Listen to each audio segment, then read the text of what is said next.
शांति 10 जून 2023। बाबा के महावाक्य।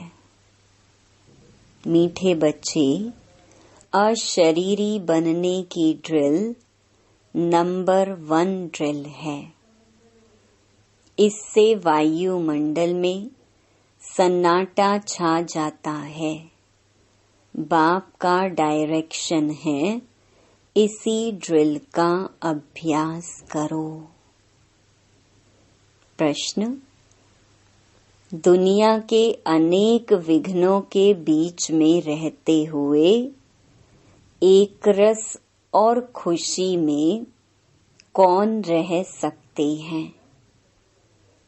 उत्तर: जो किसी भी विघ्न की परवाह नहीं करते।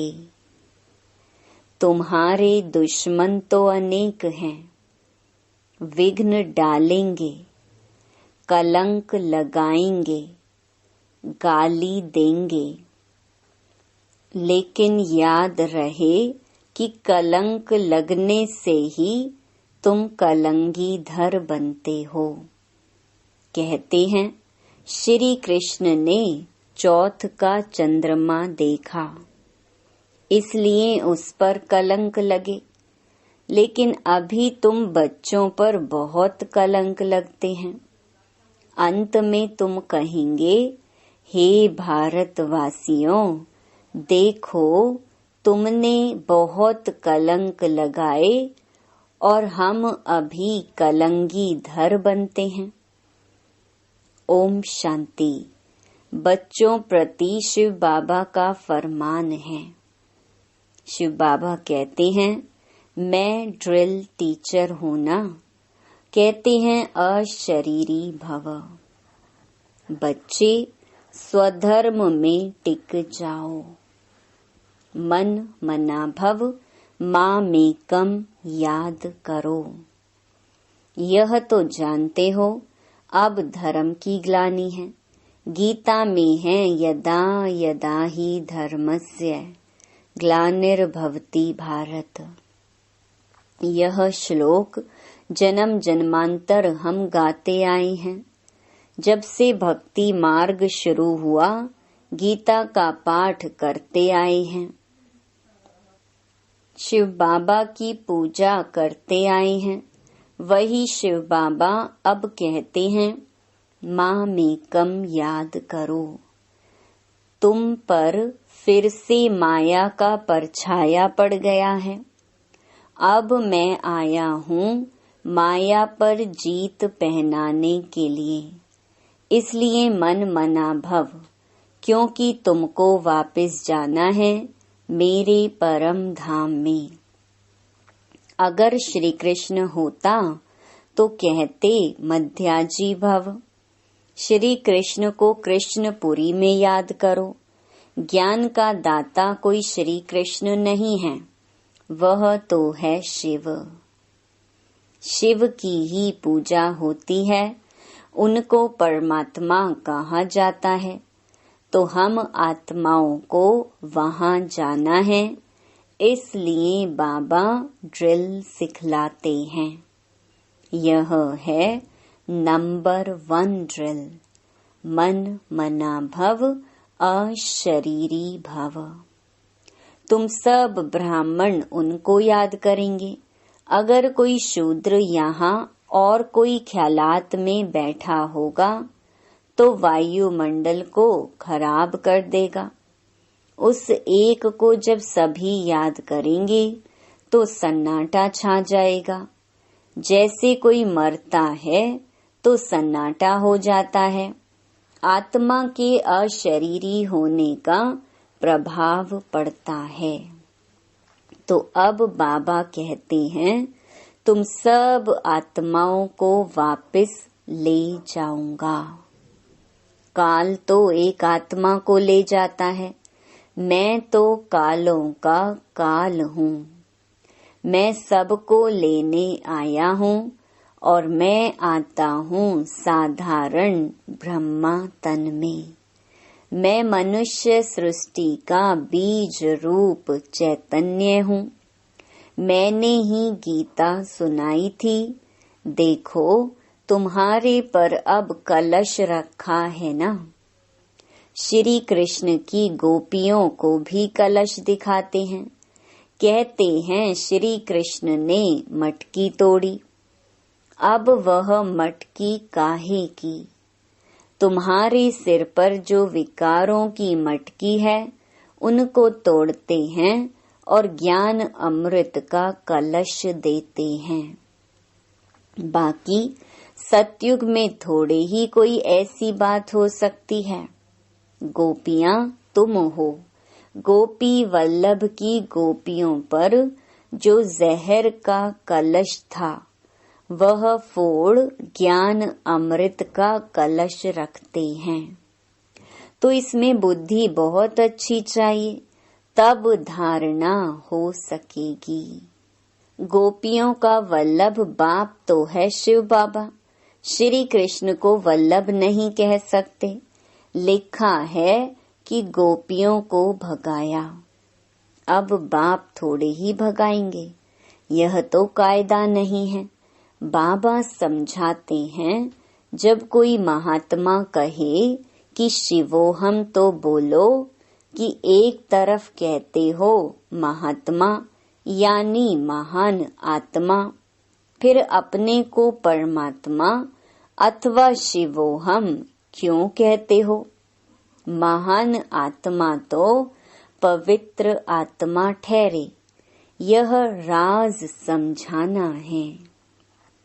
इसको ज्ञान का धर्म युद्ध कहा जाता है। उन्हों के पास है शास्त्रों की मत और तुम्हारे पास है श्रीमत। बाबा कहते हैं, मैं आता ही तब हूँ जब राजयोग सिखलाना है। भारत के ऊपर ही यह सारा खेल है। हीरो हीरोइन का पार्ट भारतवासियों को मिला हुआ है। वास्तव में वंदे मातरम भी इन माताओं को कहा जाता है। वह लोग तो भूमि को मातरम कहते हैं। भूमि तो तत्व है, उनको थोड़े ही माता कहा जा सकता है। इस धरनी में रहने वाली तुम माताएं हो, तुमको वंदे मातरम कहा जाता है। वह भूमि को वंदे मातरम कहते हैं तो भूत पूजा हो गई। अभी तुम बच्चे योग बल से अपनी बादशाही लेते हो। सब मेहनत करते रहते हैं पवित्र बन बादशाही लेने लिए। जिस तरफ साक्षात सर्व समर्थ सर्व शक्तिमान है, उनकी ही जीत होनी है। परमात्मा की महिमा बिल्कुल अलग है। वह आकर ड्रिल सिखलाते हैं कि माँ में कम याद करो, और सब तुमको दुख देने वाले हैं। सभी दुश्मन बन विघ्न डालते हैं। यह कोई नई बात नहीं है। हमको कोई दुनिया की परवाह थोड़े ही है। श्री कृष्ण के लिए कहते हैं, चौथ का चंद्रमा देखा तब इतनी गाली खाई। कलंक जिन पर लगाते हैं वही फिर कलंगी धर बनेंगे। फिर अंत में कहेंगे, अरे भारतवासियों, तुमने हमें कितनी गाली दी। देखो हम यह बन रहे हैं, राज्य भाग्य ले रहे हैं। लड़ाई के मैदान पर तो बहुत सहन करना पड़ता है, तो जो राज्य भाग्य देते हैं उन पर बलिहार जाना पड़ता है। यह शिव बाबा समझा रहे हैं। यह दादा अपने को भगवान नहीं समझते हैं, इसलिए शिव बाबा कहते हैं, बच्चे यह तुम्हारा कल्प कल्प का पाठ है। तुम भी कहेंगे, जब जब धर्म की ग्लानि होती है तब बाबा आते हैं। अब बाबा आया हुआ है और हम बाबा से वर्षा ले रहे हैं। निमंत्रण पत्र में भी लौकिक बाप के हद के वर्षे और पारलौकिक बाप के वर्षे वाली पॉइंट बहुत अच्छी लिखी हुई है। बेहद के बाप से ही बेहद का वर्षा मिलता है। लक्ष्मी नारायण को बेहद का वर्षा किसने दिया? बाबा ने। तो यह सब समझने की बातें हैं। हमारा यह सितम सहन करने का भी पाठ है। 21 जन्मों के लिए बादशाही मिलती है, तो इसमें मेहनत करनी पड़ती है। गाया जाता है, son shows father, student shows teacher. अब तुम्हारा रियल पार्ट है। तुम समझा सकते हो, वही हमारा बाप टीचर सतगुरु है। वही मनुष्य सृष्टि का बीज रूप रचयिता है। सब जीवात्माओं का बाप है। उनको सर्वव्यापी कैसे कहेंगे? बाप तो ऊपर रहने वाला है, तब तो दुख में उनको याद करते हैं। वह आते तब हैं जब धर्म ग्लानि होती है। बाबा कहते हैं, हमारी जन्म भूमि भारत के रहवासी जब दुखी होते हैं तब मुझे आना पड़ता है। परमात्मा की जन्म भूमि भारत है। यह अक्षर कोई के मुख से कभी निकलेगा नहीं। अगर सब परमात्मा हो तो सबकी जन्म भूमि भारत होगी। बाबा कहते हैं, सभी प्रिसेप्टर्स को भी मैं मुक्ति धाम ले जाता हूँ। जब उन्हों को यह मालूम पड़े कि हमको मुक्ति देने वाला बाबा है, वह भारत में जन्म लेते हैं, तो भारत बहुत बड़ा भारी तीर्थ बन जाई। समझो, सभी को मालूम पड़े, परंतु आ कैसे सके? सभी तो भारत में आ ना सके। इतना तो अन्न नहीं है भारत में। यह सुनकर बहुत बहुत खुश होंगे कि ओहो, हमारा बाबा जो इन गुरुओं आदि को भी मुक्ति देते हैं, उनका जन्म भारत में होता है। पहचानेंगे तो नॉलेज से ना, और क्या देखेंगे। ब्राह्मणों में जब किसकी सोल आती है तो उनके भी बोलने से पहचानते हैं ना। बिगर बोलने पहचान कैसे हो सकती? बात करने से मालूम पड़ेगा बरोबर फलानी आत्मा है। शिव बाबा भी जब नॉलेज दें तब समझें कि शिव बाबा बोलते हैं।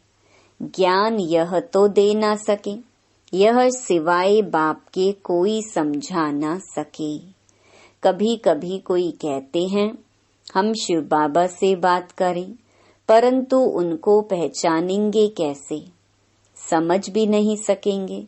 बुद्धि से समझना चाहिए कि यह नॉलेज बाबा के सिवाय कोई दे नहीं सकता।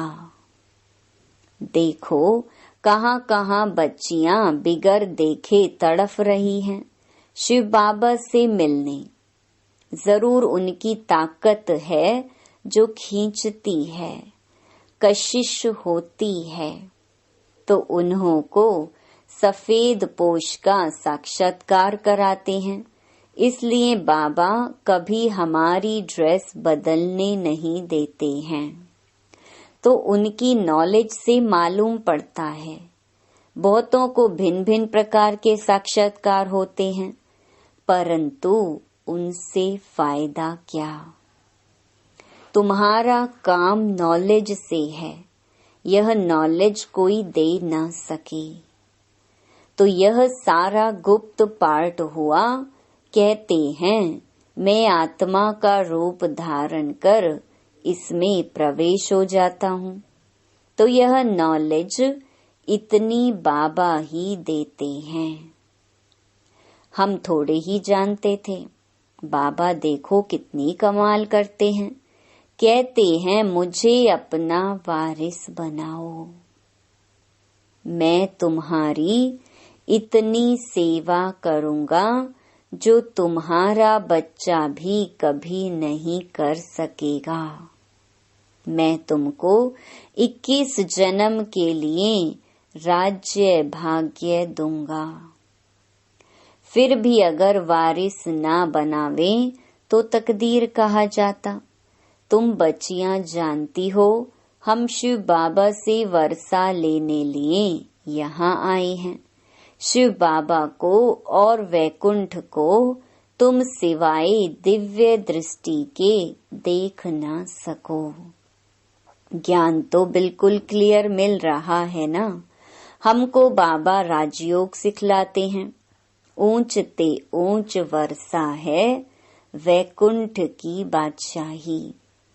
सो भी पढ़ाई से मिलती है। कोई भी राजयोग सिखला ना सके। हम नर से नारायण बनते हैं। यह राजयोग सिखलाते ही अंत में हैं। तब तो फिर सतयुग में राजा रानी बनेंगे। यह मूसलों की लड़ाई प्रसिद्ध है। गीता से देवी देवता धर्म की स्थापना हुई। उस समय तो और कोई धर्म था नहीं। वे सब कहाँ गए? विनाश हुआ। बिल्कुल सहज बात है। ट्रेन में तो तुम बच्चे बहुत सर्विस कर सकते हो, फिर भी प्रजा तो बन जाएगी। गाड़ी का डिब्बा ही तुम्हारी प्रजा बन जाएगी। बैठकर सुनेंगे तो उनको बहुत अच्छा लगेगा। लिटरेचर हाथ में होना चाहिए। साथ में लाडला श्री कृष्ण भी होना चाहिए। अच्छा, मीठे मीठे सिकिलधे बच्चों प्रति मात पिता बाप दादा का याद प्यार और गुड मॉर्निंग। रूहानी बाप की रूहानी बच्चों को नमस्ते। धारणा के लिए मुख्य सार। पहला, 21 जन्मों की तकदीर बनाने के लिए शिव बाबा को अपना वारिस बनाना है। हर कर्म से बाप, टीचर, सतगुरु तीनों का शो करना है। दूसरा, ज्ञान क्लियर मिल रहा है, इसलिए साक्षात्कार की आश नहीं रखनी है। साक्षात सर्व समर्थ बाप हमारे साथ है, इसलिए विघ्नों से घबराना नहीं है। वरदान, मेरा बाबा के स्मृति स्वरूप द्वारा समर्थियों का अधिकार प्राप्त करने वाले समर्थ आत्मा भव। कल्प पहले की स्मृति आते ही बच्चे कहते तुम मेरे हो, और बाप कहते तुम मेरे हो। इस मेरेपन की स्मृति से नया जीवन, नया जहान मिल गया और सदा के लिए मेरा बाबा इस स्मृति स्वरूप में टिक गए। इसी स्मृति के रिटर्न में समर्थी स्वरूप बन गए। जो जितना स्मृति में रहते हैं उतना उन्हें समर्थियों का अधिकार प्राप्त होता है। जहाँ स्मृति है वहाँ समर्थी है ही। थोड़ी भी विस्मृति है तो व्यर्थ है। इसलिए सदा स्मृति स्वरूप सो समर्थ स्वरूप बनो। स्लोगन: हार्ड वर्कर के साथ साथ स्थिति में भी सदा हार्ड मजबूत बनो। मातेश्वरी जी के मधुर महावाक्य। सृष्टि की आदि कैसे होगी? बहुत मनुष्य यह प्रश्न पूछते हैं कि परमात्मा ने सृष्टि कैसे रची है? आदि में कौन सा मनुष्य रचा? अब उसका नाम रूप समझना चाहते हैं। अब उस पर उन्हों को समझाया जाता है कि परमात्मा ने सृष्टि की आदि ब्रह्मा तन से की है। पहला आदमी ब्रह्मा रचा है, तो जिस परमात्मा ने सृष्टि की आदि की है, तो अवश्य परमात्मा ने भी इस सृष्टि में अपना पार्ट अवश्य बजाया है। अब परमात्मा ने कैसे पार्ट बजाया? पहले तो परमात्मा ने सृष्टि को रचा, उसमें भी पहले ब्रह्मा को रचा, तो गोया पहले ब्रह्मा की आत्मा पवित्र हुई, वही जाकर श्री कृष्ण बनी। उस तन द्वारा फिर देवी देवताओं के सृष्टि की स्थापना की, तो दैवी सृष्टि की रचना ब्रह्मा तन द्वारा कराई। तो देवी देवताओं का आदि पिता ठहरा ब्रह्मा। ब्रह्मा सो श्री कृष्ण बनता है, वही श्री कृष्ण का फिर अंत का जन्म ब्रह्मा तन है।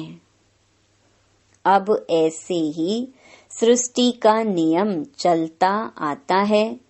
अब वही आत्मा सुख का पार्ट पूरा कर दुख के पार्ट में आती है, तो रजो तमो अवस्था पास कर फिर शूद्र से ब्राह्मण बनते हैं। तो हम हैं ब्रह्मा वंशी, सो शिव वंशी सच्चे ब्राह्मण।